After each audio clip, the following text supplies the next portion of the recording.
After the Second World War, nations around the world were again destitute, with inflation raging and little infrastructure to produce growth.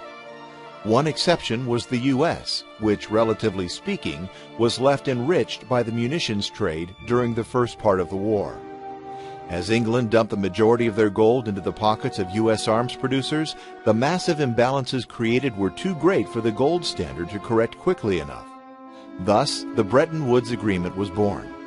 Under the new agreement, a new international currency system was created in which foreign currencies were convertible into dollars, which were then convertible into gold.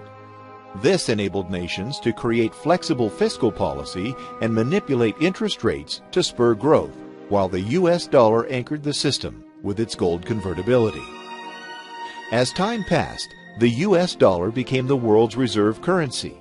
This happened partially because of the strength of the U.S. economy, and partially because of the dollar's convertibility to gold. Foreign governments began to buy and hold U.S. dollars instead of gold as a main storage for wealth. At the time, it didn't matter because the dollar was, quite literally, as good as gold. The rest of the world prospered because central banks could artificially stimulate local economies and fan the fires of economic growth. The U.S. prospered because, as the issuer of the world's reserve currency, we could borrow money at almost no cost from the rest of the world.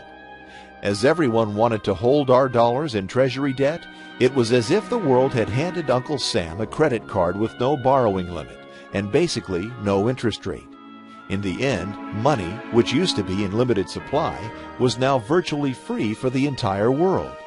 The linchpin that held it all together was the simple fact that everyone knew the U.S. dollar could be traded in for a fixed amount of gold at any time.